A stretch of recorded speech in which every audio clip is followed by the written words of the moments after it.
সঙ্গে আলোচনার জন্য আজ স্টুডিওতে উপস্থিত আছেন শরীফুজ্জামান শরীফ, সাবেক সভাপতি বাংলাদেশ ছাত্র ইউনিয়ন, এবং অ্যাডভোকেট আবু হেনা রাজ্জাকি, প্রধান নির্বাহী বাংলা ফাউন্ডেশন। আপনাদের দুজনকেই স্বাগত জানাচ্ছি।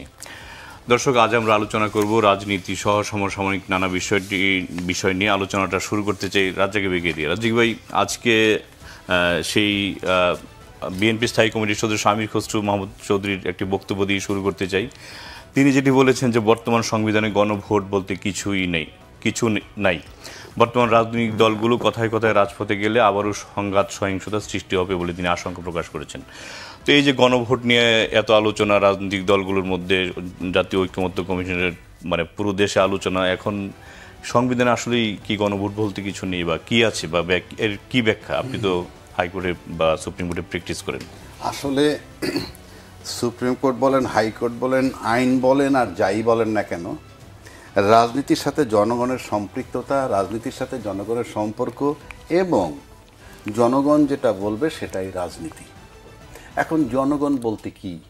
জনগণ বলতে প্রত্যেকটা দলের সাথে কিছু জনগণ থাকে। যেই ভদ্রলোক বলেন যে জনগণ এটা চায় না, তাকে বলতে হবে যে আমার দলের সাথে সম্পৃক্ত জনগণ এটা চায় না। 100% জনগণের দায়িত্ব তো তার নয়, কারণ এখনও বাংলাদেশে সবচেয়ে বড় রাজনৈতিক দলের সাথে যতটা রাজনৈতিক তাদের যে জনগণের সমর্থন আছে, তার তুলনায় অনেক বেশি জনসংখ্যা রয়ে গেছে দলবিহীন, পরিষ্কার। এখন আপনি বলছেন যে একজন রেফারেন্স দিলেন যে বলছেন গণভোট বলতে সংবিধানে কিছু নেই। তো সংবিধানে গণভোট বলতে কিছু নেই, তাহলে কি এখন গণভোট হবে না? কারণ আপনি সংবিধানে গণভোট নেই, আমি মেনে নিলাম না, আসলে কি আছে? আচ্ছা, গণভোটের কথা এই মুহূর্তে সংবিধানে নাই, সেগুলো বন্ধ করে দেওয়া হয়েছে, ভালো কথা। কিন্তু জনগণ যখন এই সরকারটাকে সরায় দেওয়া হইল এবং সরকার যখন পালিয়ে গেল, তার কিন্তু নির্বাচন সংক্রান্ত সমস্ত বিষয় একদম স্টপ হয়ে গেছে। কারণটা কি? কারণ হলো ওই সংবিধান চালাইতে হইলে একজন নির্বাচিত প্রধানমন্ত্রী থাকতে হবে। ওটার ভিতরে তত্ত্বাবধায়ক সরকারের কথাও বলা নাই, অন্তর্বর্তীকালীন সরকারের কথাও বলা নাই। তাহলে অন্তর্বর্তীকালীন সরকার এখন রাষ্ট্র চালাচ্ছে, উনি ওটার ভিতরে ঢুকতে পারবেন না। যেমন আমরা এখানে দুইজন আলোচক আসছি টকশো করতে, আপনি উপস্থাপক। এর বাইরে বসে যদি এখন একজনের কথা বলে, তাহলে কি এটার ভিতরে ঢুকবে? অন এয়ার যাবে না, কারণ এটার ভিতরে ঢুকতে হবে, তো তাকে সংবিধানে ঢুকতে হবে। এখন আসেন সেকেন্ড কোশ্চেন। সংবিধানে একটা বাধ্যবাধকতা আছে নির্বাচনের জন্য। সেটা তো আপনি নিশ্চয়ই জানেন যে সংসদ ভেঙে যাওয়ার 90 দিনের মধ্যে নির্বাচন। তার মধ্যে ওই সংবিধানের দোহাই যেহেতু দিচ্ছে তাই বলছি, তারপর যদি 90 দিনের মধ্যে না হয় তাহলে আরও 90 দিন নিতে পারবে, তাহলে 180 দিনের মধ্যে নির্বাচন। 180 দিন পার হয়ে গেছে যদি আমি 8ই আগস্ট 2024 থেকে ধরে থাকি, তারপরে কি সংবিধানে বলা আছে যখন মন চায় তখন করবেন? তাহলে এটা তো বলা নাই। তাহলে ফেব্রুয়ারি 2026-এ নির্বাচনটা কিভাবে হবে?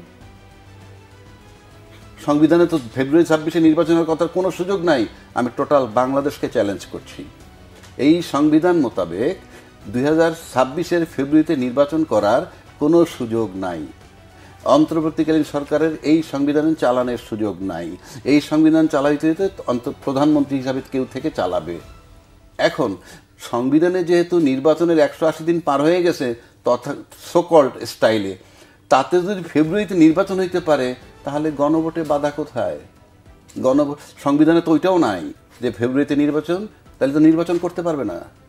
2 নম্বর আসেন, আপনি যখন দলমত নির্বিশেষে সবাই নির্বাচন গণভোট মেনে নিছে, নো ওয়ে এখান থেকে আপনি ফেরত আসতে পারবেন না। আপনি মেনে সামনের দিকে গেছেন, খোলা আকাশের নিচে সবার সামনে কথা দিয়েছেন, ফিরে আসার পথ নাই। 1, 2, তারা বলছেন কি? তারা বলছেন যে জামাত বলতেছে গণভোট দিতে হবে নির্বাচনের আগে, ওনরা বলছেন নির্বাচনের দিনে। তো গণভোট তো মেনে নিছেন, এখন নাই বললে চলবে না। জনগণের যেটা দাবি দ্যাট ইজ ফাইনাল। জনগণ বলতে কি? রাজনীতির সিদ্ধান্ত আজকে পর্যন্ত। উনি গণভোট হবে না বা উনি চান না সেটা বলছেন সংবিধানে কথা বলে তো আমার লাভ, আমি তো বললাম সংবিধানে নাই, তো বলে তো আমার লাভ নাই। আছে লাভ আছে কিনা? আমরা রাজনীতিবিদরা মেনে নিছে, এখন গণভোটের প্রশ্ন আসছে কেন সেটাও বলি। রাজনীতিবিদরা তো 7 মাস আলাপ করছেন ঐক্যমত্য কমিশনে, একবারও কি কেউ প্রশ্ন রেজ করছেন যে আমরা কিন্তু সংবিধানের বাইরে চলে যাচ্ছি, আমাদের নির্বাচনের টাইম পার হয়ে যাচ্ছে? কেউ কি প্রশ্ন রেজ করছেন? করেননি। খুব ভালো করেই সবাই জানেন যে সংবিধানটা কাজ করতেছে না, সবাই ভালো করে জানেন, বলার খাতির। না হলে ইউনূসের সিদ্ধান্ত কেন মানতে যাব আমরা? কি দরকারটা কি? বাংলাদেশে এত রাজনৈতিক দল, বড় বড় রাজনীতি, মানবো না আপনাকে, আপনি নির্বাচন দিয়ে কালকে চলে যান। কেউ আমরা বলতে পারছি কেন মেনেছি? বললেই বলে আমরা চাই। আপনি ক্ষতি করতেছে, নির্বাচন সঠিক সময় করতেছে, আমরা খালি মেনেই নিব। কারণটা কি? এই ব্যর্থতাকার ইউনূস সাহেবের নাকি রাজনৈতিক দলগুলো বসলো তাদের? আপনি আদায় করতে পারলেন না কেন? এখন গণভোট, এখন এই গণভোটটা কেন দরকার? ওখানে তো নোট অফ ডিসেন্ট দেওয়া আছে। কেউ কেউ এই বিতর্কও করেন যে নোট অফ ডিসেন্ট সহ যেতে হবে। নো, গণভোটে যেতে হলে নোট অফ ডিসেন্ট থাকতে পারবে না। কেন থাকতে পারবে না সেটাও বলি। নোট অফ ডিসেন্ট দিচ্ছে একটা রাজনৈতিক দল, দিতেই পারে, তার রাইট আছে। ও শরীফে দ্বিমত করতে পারে যে আমি এটার সাথে একমত না। কিন্তু যেহেতু সিংহভাগ জনগণ ওর বাইরে, আর নোট অফ ডিসেন্ট দিচ্ছে তার একটা গোষ্ঠী, মানে একটা সংখ্যক শতাংশ রিপ্রেজেন্ট করেন। কাজে গণভোটে গেলে ওই যে মেজর পোর্শন যে জনগণ যারা আছেন তারা তো নোট অফ ডিসেন্ট আছে কি না এটা তাদের ব্যাপার না, তারা তো ওইটার উপরে যাইবে গণভোট দিতে, হ্যাঁ বা না। অর্থাৎ জুলাই সনদের আইনি ভিত্তি বা জুলাই সনদ বাস্তবায়ন, জুলাই সনদে এই আছে পক্ষে আর বিপক্ষে। সুতরাং যেটা উনি বলছেন গণভোট সংবিধানে নাই, এতে আমি একমত। সংবিধানের নির্বাচন 2026 হবে, সেটাও নাই, সেটা আমি একমত। সংবিধানের বাইরে সবাই আমরা আছি। কিভাবে আছি? অন্তর্বর্তীকালীন সরকারের অন্তর্বর্তীকালীন সংবিধানের বিধান মোতাবেক চলতেছি এবং ম্যান্ডেটরি মানতে হবে, নো অপশন। সুতরাং গণভোট সংবিধানে নাই, এটা যেমন সত্য। আবারও বলছি, নির্বাচন 26 ফেব্রুয়ারিতে হবে, সেটাও সংবিধানে নাই। সুতরাং চলতে হবে এই বিধানে। সুতরাং নির্বাচন যেটা সেটাও বৈধ হবে, গণভোটও বৈধ হবে। আর গণভোটের মাধ্যমে জুলাই সনদের বাস্তবায়ন করার পর জুলাই সনদের মাধ্যমে যদি নির্বাচন হয়, জুলাই সনদের আলোকে, সেটা হবে সবচেয়ে পারফেক্ট এবং বৈধ নির্বাচন। শরীফ, আপনার কাছে আসছি যে সরকারের পক্ষ থেকে রাজনৈতিক দলগুলোকে যে আহ্বান জানানো হলো তারা যাতে একসাথে বসে সিদ্ধান্ত নেয় ভোট কবে হবে। তো এর তো কয়েকদিন পার হয়ে গেল, আর মনে হয় দুই একদিন আছে। তো আপনি কি মনে হয় রাজনৈতিক দলগুলো ঐক্যমতে আসতে পারবে? হ্যাঁ, আপনাকে ধন্যবাদ, দর্শক শ্রোতাদেরকে ধন্যবাদ, আমার সাথের আলোচককে শুভেচ্ছা। সরকার রাজনৈতিক দলগুলোর সাথে একটা ধোঁকাবাজি করেছে। যে সংকটটা সরকার নিরসন করতে পারে নাই নিজে, সেই দায়টা অন্যর কাঁধে চাপিয়ে দিয়েছে। এই সরকারের ডাকে সাড়া দিয়ে রাজনৈতিক দলগুলো বারবার তার কাছে গেছে, তারা যত ধরনের সহযোগিতা চেয়েছেন প্রত্যেকটা বিষয়ে কিন্তু দলগুলো সহযোগিতা করেছে। এমনকি ডক্টর ইউনূস আমেরিকা একা যেতে চান না। বাংলাদেশের একজন বর্ষিয়ান রাজনীতিবিদ, অনেক সমালোচনার পরেও তিনি কিন্তু বলেননি যে আমি আপনার সঙ্গে যাব না। তিনটি রাজনৈতিক দল থেকে প্রথমে চুজ অ্যান্ড পিক ভিত্তিতে, তারপরে তাদের দাবির প্রেক্ষিতে একটা সমতা নিয়ে এসে প্রত্যেক দল থেকে 2 জন তারপরে গেছে। দলগুলো বারবার বসেছে, বৈঠক করেছে। এর ভেতর থেকে বিএনপির যে বক্তব্যটা, অভিযোগটা তুলছে সরকারের বিরুদ্ধে, ঐক্যমত্য কমিশনের বিরুদ্ধে, সরকারের তো এটি পরিষ্কার করে জবাব দেওয়া উচিত যে এই অভিযোগটি সত্য কি মিথ্যা। সরকার সেটি কেন বলছে না? যে আমাদের সম্পর্কে রাজনৈতিক দলগুলো যে অভিযোগ তুলেছে, ঐক্যমত্যের কমিশনের বৈঠকে আমরা যে সমস্ত বিষয় আলোচনা করেছিলাম, একমত হয়েছিলাম, তার বাইরে অনেকগুলো ইস্যু আমরা এর মধ্যে যুক্ত করেছি। এই কথাটা তারা কেন বলছে না? তারা কেন বলছে এবং অন্যদের দিয়ে বলাচ্ছে যে এখানে সংস্কারের বিরুদ্ধে কেউ কেউ দাঁড়িয়েছে? এটি তো সত্য কথা না।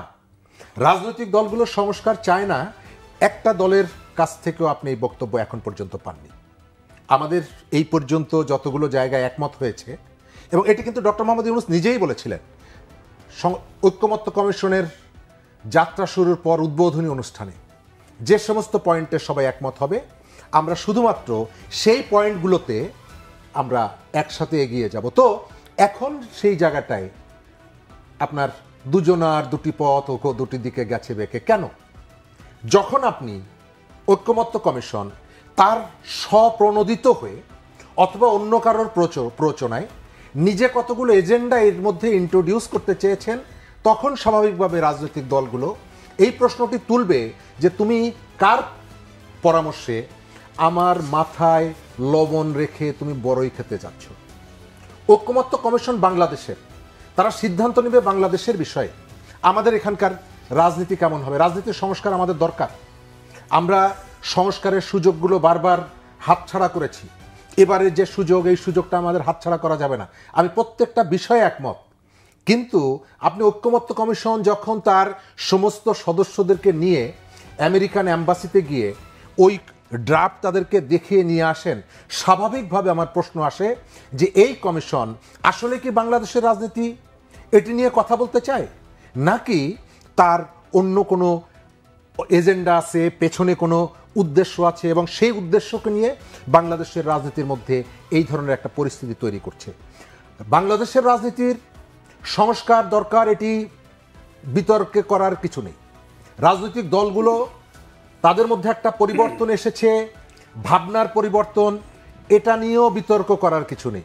আপনি দেখছেন 10 বছরের বেশি কেউ প্রধানমন্ত্রী হবেন না, একই সাথে দল এবং সরকার প্রধান হবেন না, ডেপুটি স্পিকার এটি বিরোধী দলকে দেওয়া হবে, 70 অনুচ্ছেদের সংস্কারের বিষয়ে কথা হয়েছে।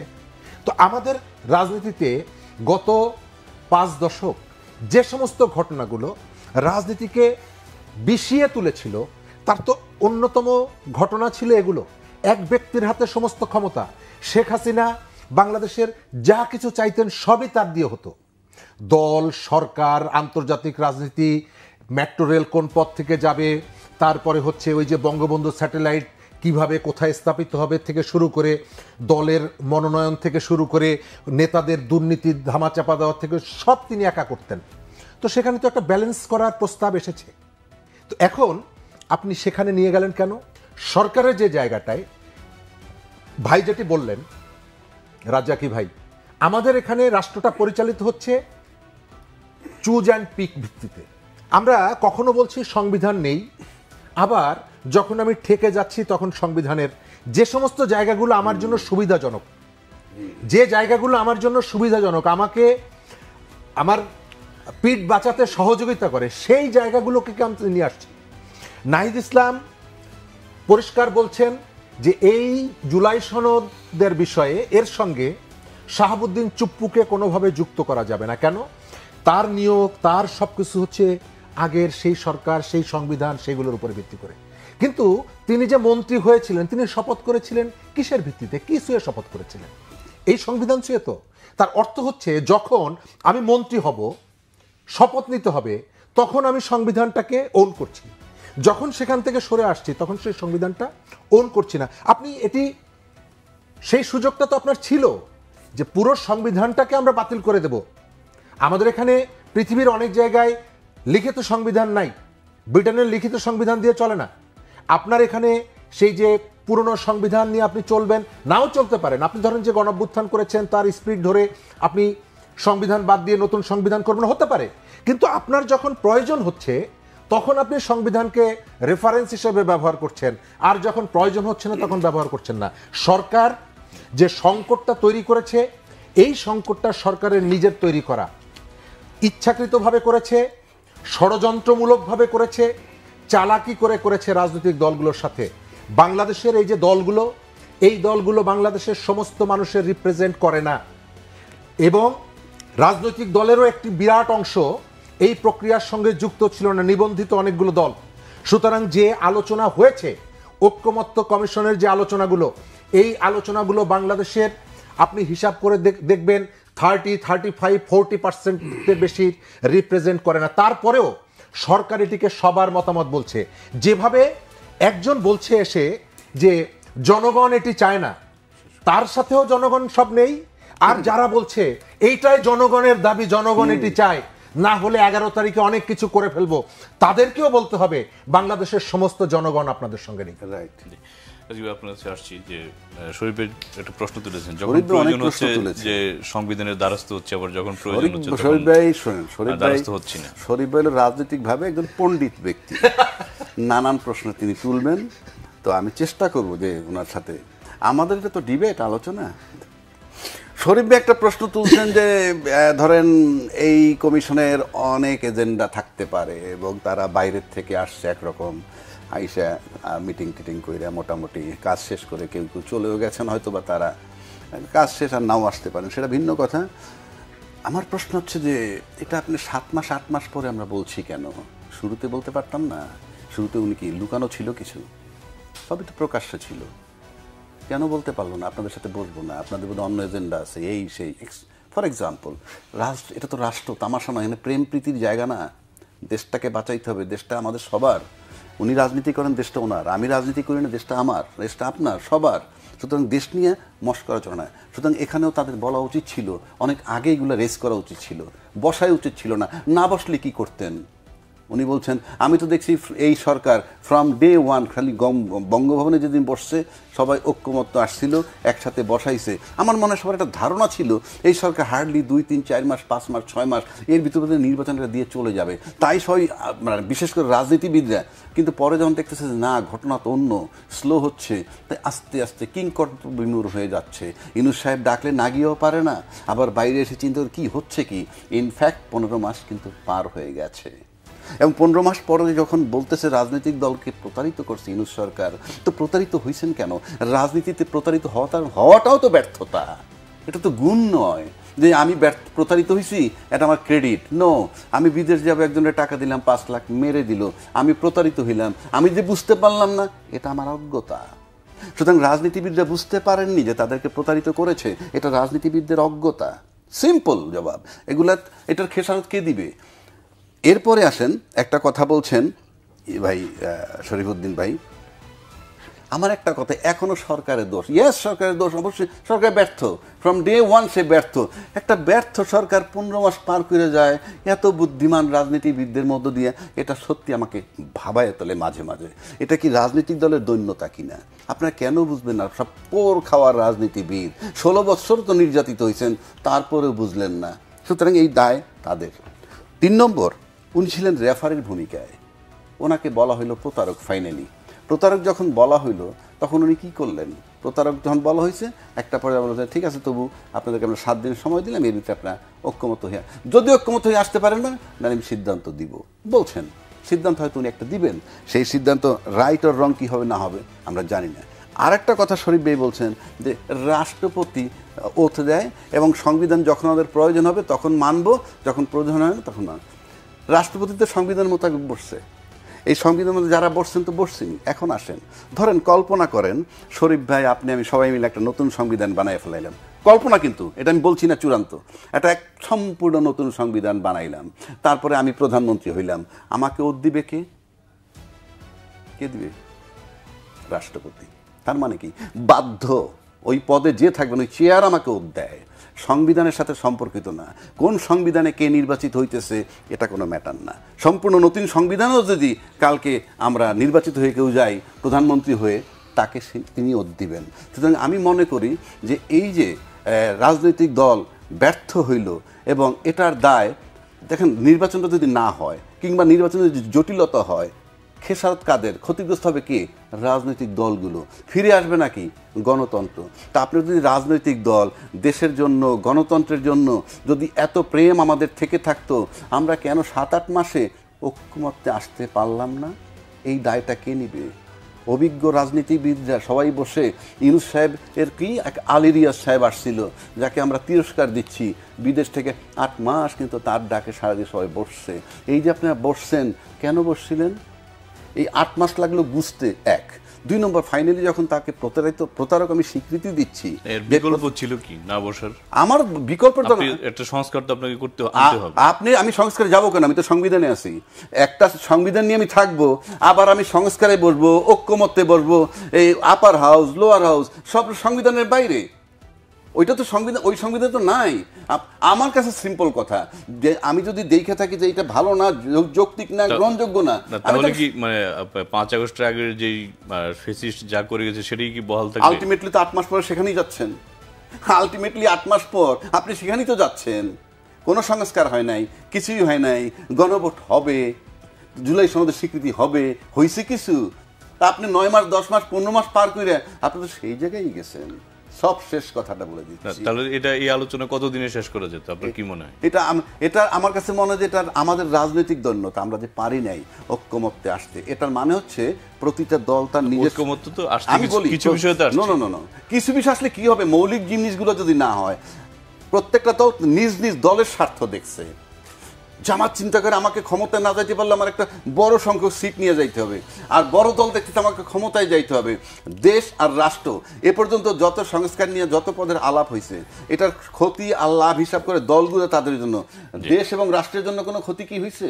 আর সবশেষ একটা কথা বলে যাই আপনাকে, যেইখানে দল এত বড় সরকার একটা খোলা আকাশের নিচে 18 কোটি লোকের সামনে প্রতারণা করলো, সেই সরকারের অধীনে 3.5 মাস পরে নির্বাচন হবে, সেখানে প্রচারিত হব না, তার কি গ্যারান্টি আছে?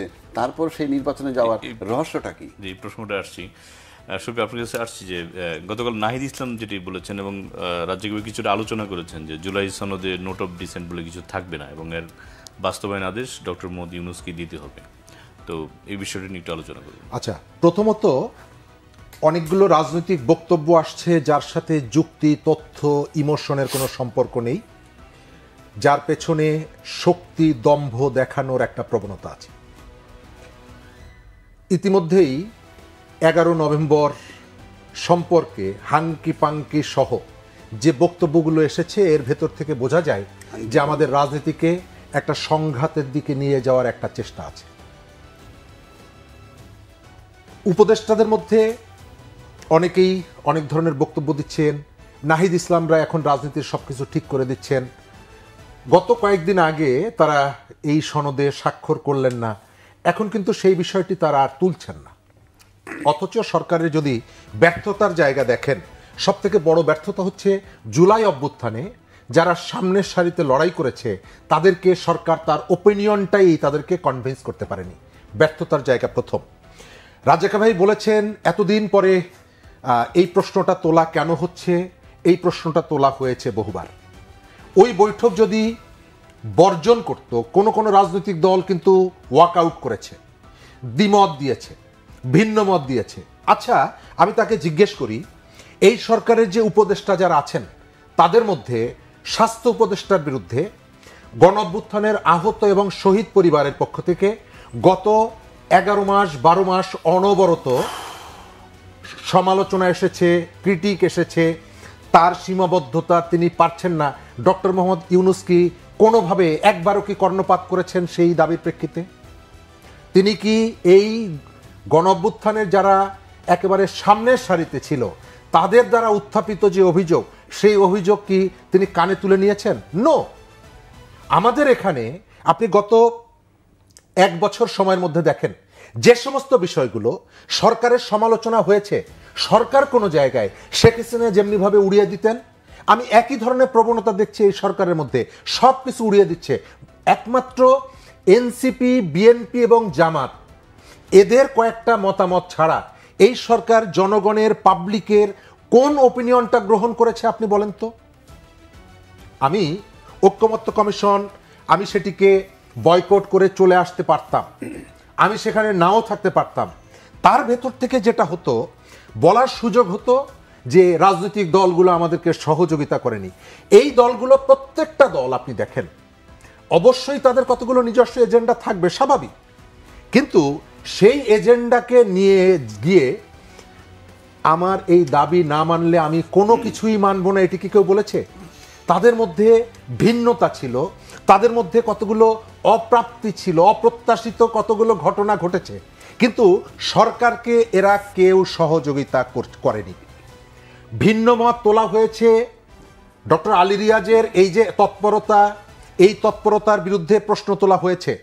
ডক্টর মোহাম্মদ ইউনূসের সরকার দায়িত্ব নেওয়ার পর প্রথম যে প্রতিশ্রুতিটা দিয়েছিল যে উপদেষ্টাদের সম্পদের হিসাব দেওয়া হবে, মনে আছে? এই কথাটা আমার ধারণা রাজ্জাকি ভাইয়ের সাথে লাস্ট আমরা যেখানে টকশো করেছিলাম সেখানেও আমরা বলেছি, অসংখ্যবার বলেছি। হ্যাঁ, দেয় নাই, দিয়েছে। তার মানে হলো যে সরকার কি আসলে কি কারো কথা শুনছে? আমি বয়কট করলাম, আলী রিয়াজ বিদেশ থেকে এসেছে, তিনি বিদেশি নাগরিক, আপনি তো একমত হবেন খলিলুর রহমান এই দেশের নাগরিক না। গত 15 বছরে কোন আন্দোলন, কোন সংগ্রামে আপনি খলিলুর রহমানকে দেখেছেন? তো আমি তাকে বয়কট না করা পর্যন্ত সরকার সেখানে টিকিয়ে রাখবে, বসিয়ে রাখবে? আমি তো একমত, তাকে আমি সরাই সেই জায়গাটাই বলছি, আন্দোলনটা হয় নাই, সেই জায়গাটাই বলছি। হ্যাঁ, আন্দোলনটা হয় নাই কেন? কি প্রেমটা কি? না হওয়ার কারণটা হচ্ছে সরকার কি ভিন্ন মতকে কোথাও রেসপেক্ট করেছে? সরকার তো কত লোক, তারা আমরা তো সব আছি। না, আমরা আছি। আপনি হয়তো যদি বলেন যে এটি নিয়ে কোনো কথা ওঠেনি, তাহলে আপনি কথা নিশ্চয়ই শরীফ ভাই, অসংখ্য শরীফ জায়গায় ভাই, কথা আমরা উঠেছে। উই আর ফ্রেন্ডস, এই কথা উঠে আমার লাভটা কি রে ভাই? এটা তো তামাশা না, দেখতে না, বসি নাই। তাহলে ব্যাপারটা কি দাঁড়াইলো? ব্যাপারটা হচ্ছে যে এখন 3.5 মাস পরে এই লোক চলে যাবে। না, আপনি এখন বলবেন যে এখন আমরা এটা নিয়ে কোনো কথা ওঠেনি। No no no no no, কথা বলেন। এখন আমি এটা যখন তো আরো আগে সিদ্ধান্ত বলবো যে উচিত কথা ছিল। উঠেছে, তখন বলছে কথা বলে কোনো লাভ নাই। তো এই আমাকে- লাভ নাই মানছেন কেন? জি, এই মিয়া, লাভ নাই মানবো কেন? আপনি তো বলছেন যে বলে কোনো লাভ নাই, কিন্তু না, আমি বলি নাই, প্রশ্নটা আমি যে বলি- উঠেছে, আমরা কথাটা বলবো যে না কেন? উঠেছে, এটা তো অস্বীকার করা যাবে না। আমরা কেন নোট অফ ডিসেন্ট যে পড়েছে, এটা তো অস্বীকার করতে পারবেন ইউনূস না। সরকার কি শেখ হাসিনার এখন- 50 ভাগের 1 ভাগও শক্তিশালী? না, তাহলে এখন- তারাইতে পারলাম না না, কেন? কোনো ভাই, জায়গায়- জাঙ্গাবাড়িতে কোনো আসলে কোনো নিয়ে- জায়গায় শেষ করুক, কোনো শেষ কোনো করুক। জায়গায় না, কৌশলের বলতেছি, কারণে মজা করলাম। না, আমরা আমাদের সাথে সম্পর্কটা এরকমই এরকমই, right. রাজাকি ভাইয়ের সঙ্গে আর কি। তো আমরা দীর্ঘদিন ধরে আমাদের একসঙ্গে বসা কথা বলার ওই বহু- মানে টেলিভিশনের বাইরে একটা ব্যক্তিগত সম্পর্ক আছে আমাদের মধ্যে আর কি। তো আমি যেটা বলি যে ধরেন ডক্টর ইউনূসের সরকারটা একটা বিশেষ পরিস্থিতিতে এসেছে। রাজনৈতিক দলগুলো সবসময় খেয়াল রেখেছে জুলাইয়ের ভেতর থেকে আমাদের তাদের যে অঙ্গীকারগুলো জনগণের কাছে যাতে এই বার্তাটা না যায় যে রাজনৈতিক দলগুলো জুলাইয়ের অঙ্গীকার থেকে সরে গেছে। সেই কারণে ডক্টর মোহাম্মদ ইউনূসের আপনি এই সরকারটা বন্দর লিজ দেওয়ার কোনো ম্যান্ডেট কি তার আছে, প্রয়োজন আছে? এই সরকার বলছে যে ফেব্রুয়ারিতে আমি নতুন সরকারের হাতে ক্ষমতা দিব। তাহলে ডিসেম্বর মাসে আপনি দেশের প্রধান 3টি বন্দর 30 বছরের জন্য আপনি লিজ দিতে চান কেন?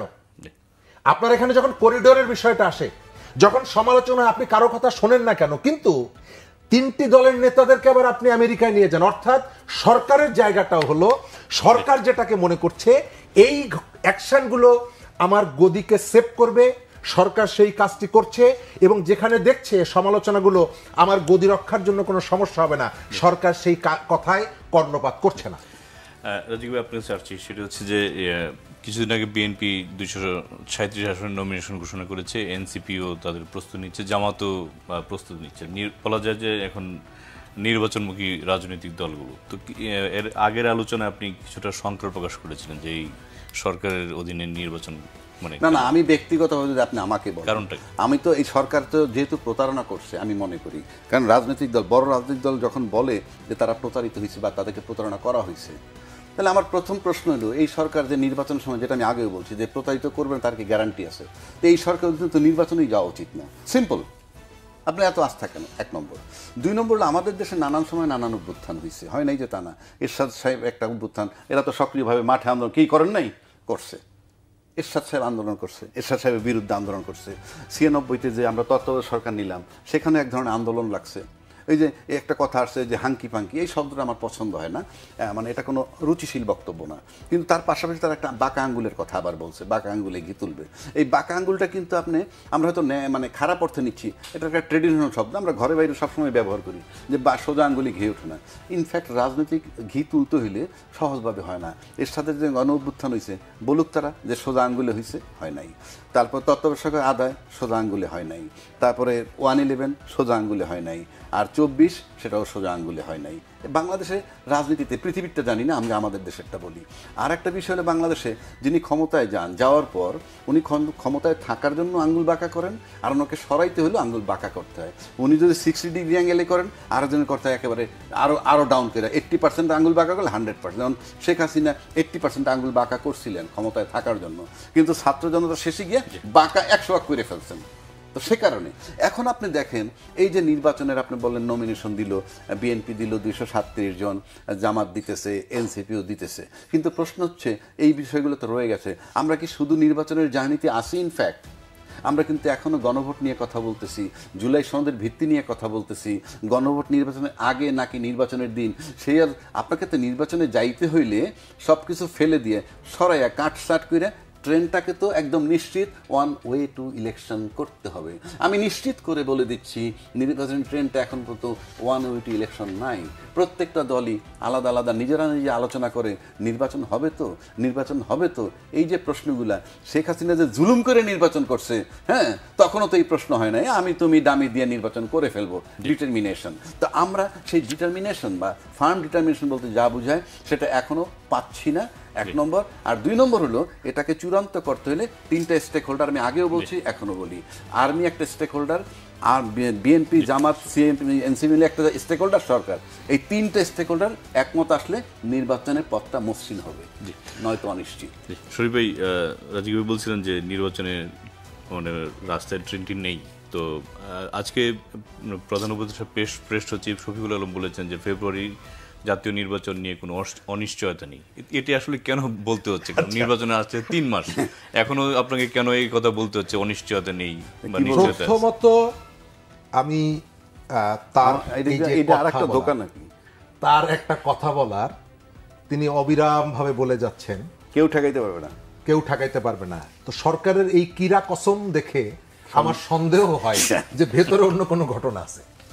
আপনি নির্বাচন কিভাবে করবেন এটা তো আপনার ঢোল টোল পিটায়ে বোঝানোর কোনো দরকার নেই। আপনার রেগুলার যে অ্যাক্টিভিটিগুলো, সেই অ্যাক্টিভিটিগুলোই বলে দিবে যে আপনি একটা নির্বাচনের প্রস্তুতি গ্রহণ করছেন। এক। দ্বিতীয়ত হচ্ছে, নির্বাচনটা কিন্তু কন্ডাক্ট করবে প্রধান উপদেষ্টার কার্যালয় না, নির্বাচন কন্ডাক্ট করবে নির্বাচন কমিশন। আমাদের দীর্ঘদিনের একটা লড়াই ছিল যে আমাদের নির্বাচন কমিশনের জায়গায় নির্বাচনটা কন্ডাক্টের দায়িত্ব চলে গিয়েছিল গণভবনের কাছে। সেখান থেকে তালিকা হতো ফরিদপুর একে কে দাঁড়াবে এবং কাকে দিন শেষে প্রার্থী বিজয়ী হিসাবে ঘোষণা করা হবে। আমরা সেখান থেকে চেয়েছিলাম যে নির্বাচনটা কন্ডাক্ট করবে আগারগাঁ ইলেকশন কমিশন। আমি এখন পর্যন্ত দেখতে পাচ্ছি সরকারের বডি ল্যাঙ্গুয়েজ এবং কিরা কসম ইত্যাদি ইত্যাদিতে যে সরকার এবারও নির্বাচনটা নিজেরা সম্ভবত এখানে কন্ডাক্ট করার অথবা কোরিলেশনের মধ্য দিয়ে কন্ডাক্ট করার একটা প্রস্তুতি তাদের আছে। সেটা যদি হয় তাহলে নির্বাচন নিয়ে প্রশ্ন উঠবে। ইতিমধ্যেই যতগুলো প্রস্তুতি আমরা দেখতে পাচ্ছি এগুলো নিয়ে প্রশ্ন ওঠা শুরু হয়েছে। আপনার অনেক রাজনৈতিক দল নিবন্ধন পেয়েছে, কিন্তু আপনি দেখছেন আমজনতার পার্টি তারেক আমরণ অনশন করছে এবং তার যে অভিযোগগুলো আছে অভিযোগগুলো খতিয়ে দেখা দরকার।